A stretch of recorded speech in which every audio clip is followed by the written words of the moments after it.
নমস্কার বন্ধুরা, life of সোমাতে তোমাদের অনেক অনেক স্বাগত। তো বন্ধুরা, তোমরা সবাই কেমন আছো? আমি আছি মোটামুটি, অনেকটা দিন বাদেই আসলাম। আজকে প্রায় 7 দিন, ভিডিওটা যেতে যেতে প্রায় 8 দিন হয়ে যাবে। তো আসলাম, যাই হোক, অনেক কন্টেন্টই দেখতে পাচ্ছি, অনেক কিছুই হয়ে যাচ্ছে সমানে। তো সবই দেখছি। আগেই তোমাদেরকে বলেছিলাম যে ভিডিও না করলেও সমস্ত কিছুই দেখি। তো আজকের একটা ভিডিওর প্রসঙ্গ আমার সম্পূর্ণ অন্যরকম। তা সেই ভিডিওটা নিয়েই তোমাদের সামনে এসেছি আর কি, মানে তোমাদের মতামত জানতে, আমার মতামত বলতে।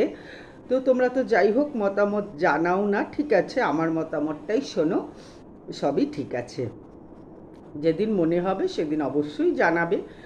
তো এত কন্টেন্টের মাঝখান দিয়ে তো বিশাল বিশাল কন্টেন্ট হচ্ছেই তোমরা জানো। তো যেহেতু আজকে আমার সে কন্টেন্ট নয়, কেননা এরকম ধরনের কন্টেন্ট হবে কিংবা এটার পরিণাম এরকম হবে সে তোমরাও জানতে, সে আমিও জানি। হ্যাঁ, তো মোটামুটি সবাই জানে যে এই রাস্তা দিয়েই যাবে এই কন্টেন্টগুলো।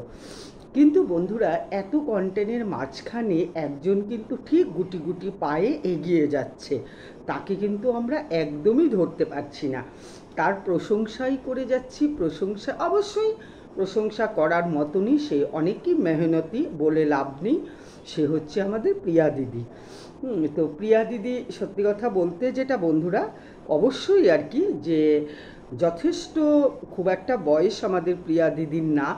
তো মানে তোমাদেরকে আমি বলেছি যে এখানে আমার কাছে কোনো কন্টেন্টই কেউ হিংসাত্মক না। তাই কাজে কাজেই আমার প্রতিটি টাইটেলের মধ্যে কিন্তু কারোর সম্বন্ধেই আমি অন্তত আজে বাজে নাম দিয়ে কোনো কন্টেন্ট আমি করি না সচরাচর। আমার বলতে পারবো না বন্ধুরা কত করেছি কি না, কিন্তু আমি চেষ্টা করি আর কি, যে ভালো মন্দটাই তোমাদের সামনে তুলে ধরার আর কি। তো একটা মানুষ সম্পূর্ণ খারাপ হতে পারে না, আবার একটা মানুষ সম্পূর্ণ ভালো হতে পারে না। তো যাই হোক, এদের মাঝখান দিয়ে আমাদের প্রিয়া দিদি বেশ গুটি গুটি গুটি গুটি পায়ে চলে যাচ্ছে। আমার ছেলে মিক্সি চালিয়েছে, একটু ঘর ঘর ঘর ঘর শব্দ হচ্ছে। আচ্ছা, যাই হোক সেটা। তো কথা হচ্ছে গুটি গুটি পায়ে প্রিয়া দিদি এগিয়ে যাচ্ছে। তো এবার কথাটা হচ্ছে যে অবশ্যই প্রিয়া দিদি আগাক, আরও বড় হোক, সবাই তাকে ভালোবাসুক, কিন্তু তার মধ্যেও বন্ধুরা একটু ফাঁক ফোকর আছে। তো যেই ফাঁক ফোকরটা আমি একটু তোমাদের সাথে আজকে ডিসকাস করতে চাই। তো ফাঁক ফোকরটা হচ্ছে, আমরা দেখে এসছি প্রিয়া দিদির। তো আমি তোমাদের আগেই বলি, তাহলে আমরা একটু পেছনে চলে যাই। তো দেখেছি পরিশ্রমী, একটার পর একটা প্রিয়া দিদি চেষ্টা করেছে যে জীবনে সফলতা আনতে, জীবনে দাঁড়াতে, কায়িক পরিশ্রম করতে। তো প্রিয়া দিদির স্বামী কতটা প্রিয়া দিদিকে হেল্প করে সেটা আমি বলতে পারবো না, তবে যথেষ্ট পরিমাণে মানে নিজেকে এগিয়ে নেওয়ার যে চেষ্টাটা, সেটা সম্পূর্ণ পরিমাণে আমাদের প্রিয়া দিদিরই, প্রিয়ার। তো যাই হোক, প্রিয়া দিদি আমি এমনি বললাম, প্রিয়া আমার অনেক ছোট। তো যাই হোক, কথাটা হচ্ছে যে আজকে আমরা বিভিন্নভাবে প্রিয়ার দেখেছি আর কি, যে আজকে এটা, কালকে সেটা, পরশু এটা সেটা, এটা একদমই খারাপ নয় বন্ধুরা। তো সে সময় অনেকেই অনেক রকম কমেন্টস লিখেছে প্রিয়া দিদিকে, কিন্তু কথাটা হচ্ছে যে সে চেষ্টা করেছে যে আমি কিভাবে আরও আগাবো, আমি কিভাবে আরও দর্শকের মন পাবো, যাতে মানুষ আমাদেরকে দেখবে, আমাকে দেখবে, দেখে আমার কিছু আর্নিং হবে। কেননা সত্যি কথা বলতেই বন্ধুরা, যে আজকে যদি একটু বিশদভাবে আলোচনা করি, প্রিয়া যখন বিয়ে করেছিল তখন কিন্তু তো তার স্বামী কিছুই কাজ করতো না। নিছকই প্রিয়ার স্বামীর একটু বয়স ছিল ঠিকই, কিন্তু প্রিয়ার অনেকই কম বয়স ছিল। তো সেখানে প্রিয়া দিদির শাশুড়ি, প্রিয়া দিদির শ্বশুর, তারপরে হচ্ছে তার ভাসুর, সমস্ত কিছুই তোমরা জানো, ভাসুরের বউ। তো সমস্ত কিছুই আর কি মিলিয়ে মিশিয়ে প্রিয়া নিজের চেষ্টায়, কিংবা আমরা সবাই সবাইকে দেখেই কাজ করি যে না এখানে একটু পয়সা আছে, আমরা করি, হয়তো বা পারবো। তাতে কেউ সাকসেস হয়, কেউ সাকসেস হয় না, যেমন প্রিয়া দিদি হয়েছে সাকসেস। তো বন্ধুরা, এখানে ফাঁক ফোকরের ব্যাপারটা যেটা বলতে চাচ্ছি সেটা হচ্ছে, তো আমরা এটাও দেখেছি যে কন্টেন্টের জন্য প্রিয়া প্রচণ্ড পাগল। সেখানে প্রিয়া তার বুদ্ধিটাকে খাটাতে পারে না, যে এই সমস্ত জিনিসগুলো আর কি, মানে সবসময় কন্টেন্ট করা যায় না, যেমন বিশেষ করে মৃত ব্যক্তির একটা কন্টেন্ট করা। তো এখন বুদ্ধির অভাব বলবো না ভিউয়ার্স, মানে ভিউয়ের লোভে বলবো, তো সেটা তোমরা যেটাই ভেবে নাও, মানে তার কন্টেন্টের লোভ কিংবা তার ভিউয়ার্সদের জন্য তার আরও টাকা ইনকাম করবে। মুর্দা এখানে টাকাই, এটা সম্পূর্ণ পরিমাণে বিজনেসের জায়গা। তবুও বিজনেসের জায়গাতে আসতে গেলেও আমাদের কিছু কিছু জায়গাকে আর কি মানে একটু মেনে আমাদেরকে চলতে হয়, যেটা প্রচণ্ড পরিমাণে দৃষ্টিকটু দেখা যায়। যেমন সেই ওর ঠাকুমা মারা গেছিল, দেখেছি বাড়িতে এনেছে, শুয়েছে, কখন সেই প্রাণটা যাবে সেই কারণে বন্ধুরা সে অপেক্ষা করছিল যে সে ক্যামেরা সে না ধরলেও তার নিজস্ব কেউ ধরেছে আর কি। তো যাই হোক, এই সমস্ত জিনিসগুলো কিছু কিছু ক্ষেত্রে যেমন খুব বাজে ব্যাপার। আরেকটা আমি বলবো আরুষের যে তোমার সেই চিকিৎসার ব্যাপারে ছেলের আর কি টাকার ব্যাপার, হ্যাঁ সেটা কত কি হয়েছে আমি জানি না। তো সেই সময় টাকা মোটামুটি সবাই দিয়েছে ওকে আর কি। তো তারপরে আমরা সবাই জানতে পারলাম যে না, সেই টাকা সেরকম লাগেনি, ওষুধপত্র ব্যবহারে এখন ছেলেটা সুস্থ আছে, ভালোই আছে। তো আমার প্রসঙ্গ হচ্ছে বন্ধুরা, সেই সময় তোমরা প্রিয়াকে যথেষ্ট পরিমাণে বলেছো, ঠিকই আছে, তোমাদের যার যার যেটা মনে হয়েছে সেটা বলেছো যে ফলস করে টাকা নিচ্ছে, অমুক করছে, এই করছে, সেই করছে, হ্যাঁ। তো যাই হোক, কিছু কিছু মানুষ টাকা ফেরতও চেয়েছে, তা ও বলেও ছিল ফেরত দেবে, আবার কিছু কিছু মানুষ বলেছে না ফেরত দেবে না, তো তোমরা রেখে দাও। যাই হোক, সেই সময়ের একটা ঝড়ের পরে প্রিয়া তার কাপড়ের বিজনেস করলো, তাতেও লোকের কথা হলো যে এই টাকা দিয়েই কাপড় তুলেছে, অমুক তমুক। যাই হোক, তো এই সমস্ত কথাবার্তার পরে মানে এর পরে কি হলো, কিছুদিন প্রিয়ার সাংঘাতিক পরিমাণে ভিউ কমে গেল। তো ভিউ কমে যাওয়ার পরে এবার প্রিয়া ডিসাইড নিল যে গ্রাম বাংলায়, আর ওরা আয়ুষের পড়াশোনা, আয়ুষই বোধ হয়, হ্যাঁ, তার ছেলের পড়াশোনার জন্য সে বড় জায়গায় গেল। এমন কিছু সেটা বড় জায়গা না, হ্যাঁ গ্রাম থেকে একটু ভালো, কেননা বন্ধুরা আমি ওই সব জায়গারই মানুষ আর কি, হ্যাঁ, তো নর্থ বেঙ্গলেরই মানুষ আমি, তো আমি জানি আর কি। তো খুব একটা কিছু না, যাই হোক গ্রামের থেকে একটু বেটার আর কি। তো যাই হোক, কথাটা হচ্ছে যে এখন তোমরা সবাই জানো যে একটা ফ্ল্যাট খেলা চলছে। এখনের একটা কন্টেন্ট এখন না বেশ, এটা কিছুদিন থেকেই চলছে আর কি। মোটামুটি যাদেরকে তোমরা সম্পূর্ণ পরিমাণে ভালোবাসো, তো সবারই কেউ না কিছু না কিছু কারণে ফ্ল্যাট একটা কন্টেন্ট করছে। তো আমিও 12 বছর ফ্ল্যাটে ছিলাম, হয়তো বা তোমরাও আছো। তো আমি বুঝতে পারি না এই কন্টেন্টটা কি ওদের মনে হয় যে ধরো আমরা একঘেয়েমি গ্রাম বাংলার জিনিস দেখাতে দেখাতে মানুষ বোর হয়ে গেছে, তারপর আমরা একটু ফ্ল্যাটে যাই, সেটা একটু অন্যরকম হবে, কিংবা মানে এটা হয়তো বা বাড়িতে থাকতে থাকতে একসময় বড় বড় মানে প্রাসাদ দেখে হয়তো বা মনে হয় যে আমরা ফ্ল্যাটে যাই, হ্যাঁ ফ্ল্যাটে গিয়ে আমরা থাকি। তো এখন দেখতে পাচ্ছি সবারই একটা ফ্ল্যাট কন্টেন্ট। তো যাই হোক, এটা হয়তো বা হতেও পারে, আমি তো ঠিক বলতে পারবো না এই জিনিসটা, হ্যাঁ এটা হতেও পারে, কেননা ওরা যা করবে সেটাই, এখন ফ্ল্যাটও একটা ট্রেন্ডিংয়ের মধ্যে পড়ে গেছে। তো বন্ধুরা, যেটা কথা যে আজকে যখন প্রিয়ার যা আর হচ্ছে প্রিয়া যা প্রথমে ভাউতাবাজি করে চলে গেল, এবার প্রিয়াও তারপরে কন্টেন্টের জন্য সবাই সবার ছেলের অজুহাত দিয়ে দিয়ে চলে গেল, পড়ে রইল হচ্ছে বাবা আর মা, হ্যাঁ। তো একটা সময় অবশ্যই মনে হয় আসে, আমাদের জীবনেও আসবে, যখন ছেলেরা বিয়ে করে, কিংবা হ্যাঁ ছেলেরা অবশ্যই ছেলে মেয়ে বিয়ে করে, তখন তাদের থেকে কিন্তু তাদের বেশি ভালোবাসাটা জাগে তার নাতি নাতনিদের ওপরে, যার নাতি আছে নাতি, যার নাতনি আছে নাতনি। তো সেই যে বয়স্ক মানুষরা, দাদু ঠাকুমারা, তারা হয়তো না, এটাই বাস্তব, এটাই ঘটনা, যে সেই নাতি কিংবা নাতনি তাদের অপেক্ষায় থাকে, তাদের দেখবে, তাদের সকালে কোলে কোলে করে করে নিয়ে ঘোরানো, সমস্ত আমাদের ক্ষেত্রেও, আমার ছেলেদের ক্ষেত্রেও তাই হয়েছে। তো সেটা সবাই বলে সুদের থেকে নাকি আসলের মায়া বেশি। তো বন্ধুরা, আমার মনে হয় যে এটাও ওর শ্বশুরের একটা মানে শরীর খারাপের হয়তো বা মূল কারণও হতে পারে। কেননা তুমি ওদের যে আশেপাশের যে সমস্ত নিজস্ব রিলেটিভরা থাকে, তো সেই সমস্ত রিলেটিভদের বাড়িতে মানুষ কতক্ষণ বসে থাকে। কেননা আমি প্রিয়ার শাশুড়ি, প্রিয়ার ভিডিওতে আমি দেখি না, জানি ওইসব ভিডিও উঠাবে না ও, তো আমি ওর যে এক যা ভিডিও করে তার নাম হচ্ছে তসলিমা, তার ভিডিওতে কিন্তু আমি দেখেছি ওনাকে ওদের সব বাড়িতে বসে বসে দুধ চিড়া খেতে কিংবা বসে থাকতে। হ্যাঁ, তো কি, হ্যাঁ তোমরা বলবে এখন নেই, এখন তো যেতে পারে। হ্যাঁ অবশ্যই, এখন তো আর মানে সেই পরিস্থিতি নেইও, তার স্বামী যখন মানে ডেঞ্জার জোনে দিয়ে চলছে আর কি। তো যাই হোক, হয়তো বা অনেক সময় এই সব কারণেই একটা বয়সের যে ব্যাপার থাকে, হয়তো বা না, এটা একদমই 100%। কেননা ওনাকে সুস্থ সবলও দেখেছি। ওর ছেলেও বলতো আমাদের বেড়া লাগাবে না, এই করবে না, সেই করবে না। তার মানে সেটা কদিন আগের কথা, ফ্ল্যাটে বোধহয় আজকে বোধহয় বছরখানেকও মনে হয় না হয়েছে। যাই হোক, আমি এত টাইম টেবিল বলতে পারবো না, তবে মনে হয় না বছর হয়েছে।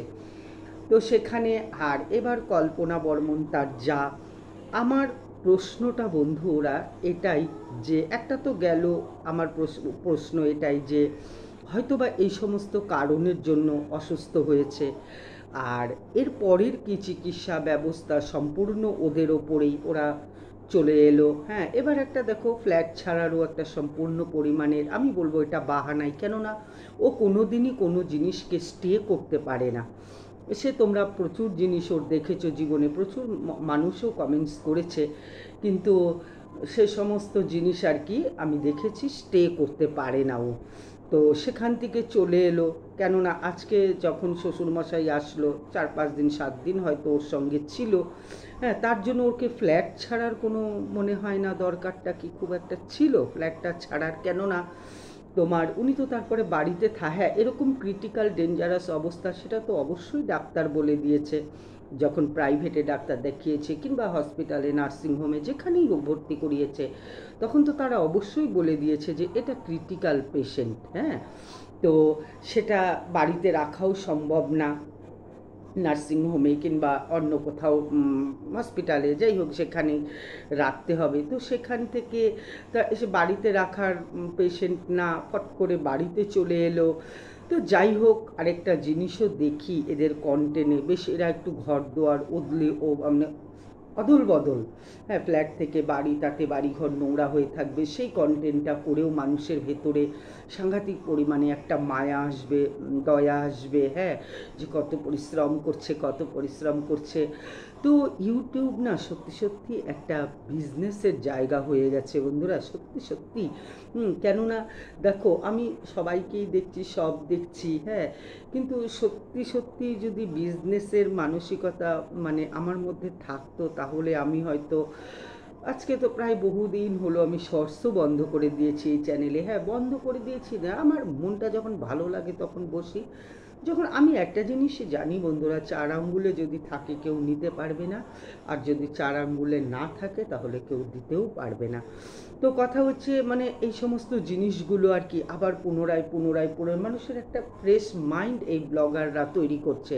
আসলে কিন্তু মানে কি বলবো, কিছুই না, কিছুই না। আমার যদি কোনো কিছু করার ইচ্ছা থাকে, তাহলে আমাকে সব কিছু ছাড়তে হবে না, আমি তার মধ্যে দিয়েই করতে পারবো। তো এখন তো একটা ছোট বাচ্চা হয়েছে, সেটা দেখেও আমাদের সবার পরাণ কাঁদে, আহারে কী করে পারে। তো তোমরা হয়তো দেখেছো একজন বয়স্ক মহিলা এসেছে, সম্পূর্ণ পরিমাণে অবশ্যই দরকার, দুটো বাচ্চা অবশ্যই দরকার, কিন্তু বন্ধুরা এটা এখন নিয়মিত একটা কন্টেন্টের জায়গায় চলে গেছে। নিয়মিতভাবে এখন দেখো মানুষকে এমনভাবে ম্যানিপুলেট করছে যে তাতে মানে সবাই কিন্তু একটু একটু না ভালোই গলে গেছে। যেখানে প্রিয়ার 24,000 30,000 সেই ছেলের সেই চিকিৎসাটার পরে মানুষ যখন খেপে গেল আর দেখছে না, তারপরে ফ্ল্যাটে গেল, সেখানেও কিছু লাভবান হলো না। তো সেই এই শ্বশুরের সুযোগেই আমার মনে হয় আবার বাড়ি চলে এলো। এখানে কিন্তু ওর কোনো করণীয় কিছু নেই, সেটা কিন্তু আগেই জানতো যে না হলে ওনাকে ভর্তি রাখতে হবে। ভর্তিই রাখতে হবে, বাড়িতে এই সমস্ত পেশেন্ট মানে সচরাচর থাকে না, তাহলে তো হসপিটাল থেকেই ছেড়ে দিত, বাড়িতে নিয়ে যান, নিশ্চয়ই ওরা রেখে দিয়েছে। তো সেটাই আর কি, একটা ধান্দাতেও ছিল, হয়েও গেল জিনিসটা। তো কার কতটা শ্বশুর শাশুড়ির ওপরে দয়া মায়া আছে, সেটাই মানে একটা হাসির খোরাক আর কি জিনিসটা, না? সবই হচ্ছে, রান্না বান্না তোমরা সবই দেখছো, খাওয়া দাওয়াও হচ্ছে, গোছানো হচ্ছে, পত্রও হচ্ছে, মাঝখানে আবার এসে ওটা একটু টাচ মেরে যায়। এতদিন বাচ্চা ছিল, এখন মানে এখন ওটা একটু টাচ মেরে যায় আর কি। তো যাই হোক, আর ওইদিকে তো তার যা, একই সবাই, সবাই এক। মানে ভিউয়ের জন্য গ্লাস চামচ কিনেছে, সেটাও বলছে। তো আমি একটা কথা বলবো, যে আমার তরফ থেকে কথাটা, জীবনে শ্বশুর বলো, শাশুড়ি বলো, মা বাবা বলো, তিনটে চারটা যদি ছেলে মেয়েও থাকে, কিংবা শ্বশুর শাশুড়িরও যদি আমার আলাদা দেওর ভাসুর থাকে, তো সেখানে কে কতটা করলো সেটা আমার মনে হয় দাঁড়িপাল্লা নিয়ে বসবার মতন, হ্যাঁ, কিছু নেই। কর্তব্য কখনো দাঁড়িপাল্লা দিয়ে মাপা হয় না। আমার ইচ্ছে করছে আমি বেশি করে দিলাম, কারোর ইচ্ছে করছে না সে কম করলো। তো সেটা আমার মনে হয় যে এই জিনিসটার আলোচনার প্রসঙ্গটা আমার কাছে খুব ছোট মনে হয়। কেননা করা একটা এমন জিনিস যে বন্ধুরা, ডান হাত করবে বাঁ হাত টের পাবে না। হ্যাঁ, তো করা আমার মনে হয় সেটাই আর কি, যে আমাকে মোবাইলের ক্যামেরা, আমরা যে সমস্ত কিছু দেখছি, দেখাচ্ছে বলেই দেখছি যে আমি কতটা করছি। আর তা দুজনই কিন্তু, আমি কারোর সাপোর্টেই নেই, তোমাদের আগেই বলেছি। কেউ আমার নিজের না, কেউ আমার ঘৃণার পাত্র না, কেউ আমার রাগের পাত্র না, কেউ আমার হিংসারও পাত্র না। আমি নিজেকে সেইভাবেই বলতে বসেছি। আর তোমাদের সামনে আমি এইভাবেই যেন যতদিন করতে পারি, আমি যেন এইভাবেও নিউট্রাল থেকে করতে পারি। আর মুখের জবান যেন আমার একটাই হয়। আর এমন কিছু ফলস কথাও তোমাদের, আমি ভিডিও দেখে দেখেই বলছি, আমি কারোর সম্বন্ধে কিছুই জানি না, কারোর সম্বন্ধে কোনো যোগাযোগও আমার নেই, আর আমি রাখতেও চাই না, আমার দরকার নেই। আমি আর আমার যতজন দর্শক বন্ধু দেখে সেটাই আমার নিজের, আর এর চাইতে আমার নিজের কিছু বলার নেই। তাই আমার মনে হয় আর কি, যে দুই পক্ষই যখন দেখাচ্ছে তখন ক্যামেরা করে, মানে এটা শর্টস হচ্ছে, এটা ভিডিও হচ্ছে, তো এটা মনে হয় একটু বেশ মানে একটা মজার একটা কন্টেন্ট হলো না। সচরাচর তো আজ কন্টেন্টের জন্য কত পরিশ্রম প্রিয়াকে করতে হলো। আমার তো মনে হয় কন্টেন্টের জন্যও বোধ হয় বাচ্চাটা, যে এখন একটা বাচ্চার কন্টেন্ট সাংঘাতিক পরিমাণে চলছে আর কি। তো বাচ্চা পশু, হ্যাঁ, তার কন্টেন্টও বেশ ভালোই চলে আর কি, মানুষ ভালোবাসে, কে না বাচ্চা ভালোবাসে, কে না পশু ভালোবাসে। তো যাই হোক, কেউ বলতে পারবে না বুকে হাত দিয়ে যে এটাও কন্টেন্ট না, নাহলে তো আমি সামনেই আনবো না, তাই না? তো সেটাই, যে করার মধ্যে কম বেশি এটা নিয়ে আলোচনা আমার কাছে কেন জানি সেটাকে খুব লজ্জিত বলে মনে হচ্ছে। যে করা সবসময় সেটাই উচিত, যেটা এই হাত করবে এই হাত জানবে না, তবে দুই হাতই আমাদের জানছে, কেননা সঙ্গে ক্যামেরা আছে। তো নিছকই এটা আমার কাছে। তো যাই হোক বন্ধুরা, তো সেটাই আর কি কথা, যে আজকে ইউটিউবে বন্ধুরা কয়েকটা মানুষই আছে শুধু তাদের নিয়েই কন্ট্রোভার্সি হয়। কত কত ব্লগার আছে, কত কত ভিউজ তাদের, এদের থেকে অনেক বেশি ভিউজ, কিন্তু কিন্তু তাদের নিয়ে কোনো কন্ট্রোভার্সি হয় না। সেই বলে কি তারা চলছে না? অবশ্যই চলছে, আমরা হয়তো চিনি না। ঘুরে ফিরে দেখো এই কয়টা মানুষই খালি, এখন নতুন হয়েছে সুতপা, সে দিচ্ছে, কিন্তু কি দেখাচ্ছে, হ্যাঁ, মানুষ বসে যাচ্ছে করতে, আমরা বসে যাচ্ছি করতে। কিন্তু এটা তো অ্যাকচুয়ালি বন্ধুরা, যে ক্যামেরা অন করে যা আমি দেখাবো সেটাই কিছু মানুষ ইমপ্রেস হয়ে যাচ্ছে, কিছু মানুষের রাগ হচ্ছে, কিছু মানুষ আমাদের মতন বলতে বসে যাচ্ছে, কিছু মানুষ আবার সেটার সাপোর্ট করছে। তো সবই কিন্তু এই ক্যামেরারই খেলা, যা ক্যামেরাতে দেখাচ্ছে, মানে তার মানে বোঝো ক্যামেরাটাকে কতভাবে, মানে আমি কারোর জন্য করছি জিনিসটাকে আমাকে কতভাবে তুলতে হচ্ছে, এডিটেও মাথা ঠান্ডা করে আমাকে সেই কাজটা করতে হচ্ছে। তো যাই হোক বন্ধুরা, তোমরা যাকেই সাপোর্ট করো না কেন, মানে সাপোর্টটাই যেন করে থাকো, কোনো সময় যেন তাদের বিপক্ষে আবার চলে যেও না, কেননা তাদের বিপক্ষে গেলেই তারা এরকম অদ্ভুত অদ্ভুত সব কন্টেন্ট জোগাড় করে নিয়ে আসে, তাতে মানুষ আবার সেই জালে মানে সেই জালে আবার ফেসে যায়, আবার তার কষ্ট দেখা শুরু করে। আজের ভিডিওতে দেখলাম এত জামা কাপড়, কোনো মানে, ওয়েদার কিন্তু ওখানের ভালো জানো, কেননা আমার বোন থাকে, তাতে ওদের বৃষ্টিটা আমাদের মতন এরকম 26-27, আজ আমাদের ধরো সবারই বৃষ্টি কমে গেছে, 26-27 দিন ভরা মেশিনের জামা কাপড় শুকাচ্ছে না, বলো যারা হাতে কাচ্ছে তাদের কি অবস্থা, 3 দিনে আমার মেশিনের জামা কাপড় শুকাচ্ছে না। তো যাই হোক বন্ধুরা, তো সেরকম বৃষ্টি কিন্তু নেই, তোমরা কষ্ট পাবে, আরে তুমি এত জামা কাপড় কাচ্ছো, তুমি তো একটা মেশিন নিতে পারো। তো পরে একটা পুট করে মেশিন নিয়ে নিবে, তোমরাই তো বলেছিলে মেশিন নিতে, কোনো দিন যদি মেশিন নিয়ে কোনো কথা বলে, তোমরা যদি কিছু খারাপ বলো, এত জামা কাপড় এগুলো কি কন্টেন্ট ছাড়া আর কিছু বলো, বলো 2 দিনেও কাচা যায়, 3 দিনেও কাচা যায়, 4 দিনেও, হ্যাঁ বাচ্চারটা লাগে, রোজেরটা রোজ লাগে, এই বাচ্চা সেরকম কোনো ব্যাপার না, একটু সার্ফ ছিটিয়ে খোঁচলেই হয়ে যায়।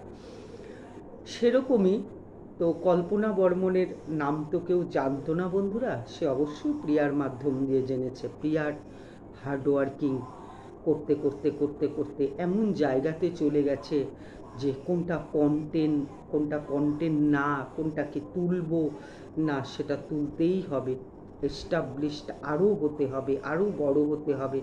ঠিকই আছে বন্ধুরা, স্বামী যদি কাজ না করে তার স্ত্রীকে তো অনেক পন্থাই অবলম্বন করতে হয় না, তোমরা তো দেখোই। আর এই সমস্ত ব্লগারদের মুখের থেকে একটাই কথা, ওই তো স্বামী একটু ওখানে কাজে গেছিলো, এরপরেই দেবা 10 মিনিট পরে বাড়ি চলে আসছে, তো কাজ কি আবার 10 মিনিট আর 1 ঘন্টার মধ্যে কেউ চলে আসে? অবশ্যই তো না, আমরা তো জানি না। তো যাই হোক, তদ্রূপ কল্পনা বর্মনকেও বা কে চিনতো বন্ধুরা, তো যেখানে প্রিয়ার মাধ্যম দিয়ে চিনছে, তো যাই হোক সেইভাবেই আর কি ও কন্টেন্টটা, কত দুঃখ কত ইসে, কেননা এ আবার কি নাম, শ্বশুর বাবা, যাই হোক শ্বশুর বাবার জন্য করেছে। পরে দেখলাম তার বাচ্চাটার জন্মদিনে একটা জামা পরেও চলে গেছে, খেলো দিলো সবই করলো টললো, ঠিক আছে, সবই ঠিক আছে। তো সেটাই কথা, ভালোবাসো, যখন তোমরা এত ভালোবাসো তখন কি হয় বলো তো, ভালোবাসায় গড়িয়ে পড়ো, কিন্তু এগুলো তো বিজনেস, এগুলোর ভালো রূপ তো বেশি দিন থাকতে পারে না বন্ধুরা, ঠিকই একদিন রূপটা খুলে যাবে, তখন তোমরা আবার রাগ হয়ে যা খুশি তাই বলতে থাকবে, এটা বেশি দিন তো চলতে কোনো কিছুই না। আজকে সুতোপার কিন্তু মোটামুটি ক্লোজই হয়ে গেল, সবই গেল কালকে খুলে বলল, তো আজ যেটা হবার হয়ে গেল, তো সেই কারণে সিঁদুর দান টান সব হয়ে গেল, তো মোটামুটি ব্লগ কিন্তু ক্লোজ হয়ে গেল। আমার যেটা মনে হয় সুতোপার ক্ষেত্রে, যতটুকু দেখো অনেক বড় ব্লগার তো ছিল না, তো যাই হোক এতদিন কন্টেন্ট করতে মানে কন্ট্রোভার্সি করতে করতে দেখলো বন্ধুরা যে তোমার না, কিছুদিন এটা চালানোর মতন আমার মধ্যে সেই মানে স্টেবল আমি আছি, ঠিক ততদিনই করলো, 24-25 দিন, তার বেশি টানার ক্ষমতা নেই, কেননা সেইভাবে প্রফেশনাল ব্লগার তো হতে পারেনি, হয়েছে কি কন্ট্রোভার্সি, সেটা কোনো ব্যাপার না, হাজার মানে কথার মধ্যে দিয়েও সেটা পড়ে যাবে, মানে যার যেটা বিজনেস। তো আমার সেটাই মনে হয় যে ভালো যখন বাসবা তখন, আমি বলি না ভিউ দিতে না, অবশ্যই ভিউ দাও, তোমাদের ভালো লাগছে, কিন্তু এরপরে যে রাগ হয়ে যা খুশি তাই বলো, সেটাই খুব খারাপ লাগে। তো প্রিয়ার ক্ষেত্রেও ওই একই ব্যাপার, কন্টেন্টের সব পাগল হয়ে গেছে কন্টেন্টের জন্য, তো কন্টেন্ট পাগল মানুষ তো এইসব করবেই আর কি। তো হার্ডওয়ার্কিং এক সময় ছিল, আজও আছে, এই যে বালতি ভুড়ি এত জামা কাপড় কাচ্ছে বন্ধুরা, কষ্ট হচ্ছে না? অবশ্যই হচ্ছে, কিন্তু মাথায় খালি কন্টেন্ট চলছে, আমাকে মানুষ আরও ভালোবাসুক, আমাকে মানুষ আরও ভালোবাসুক, ভালোবাসার চক্করে, আর তাতে আমার ইনকাম হবে, তাতে আমার ইনকাম হবে, তাতে আমার ইনকাম হবে, তো এই চলছে। ঠিক আছে, বিজনেসকে খুব সুন্দর বিজনেসভাবেই ধরেছ, অনেক বড় হয়ে গেল বন্ধুরা, তাহলে রাখছি, সবাই ভালো থাকো, সুস্থ থাকো, আবার দেখা হবে নতুন আরেকটা ভিডিওর সাথে, ততক্ষণ শুভরাত্রি, টাটা।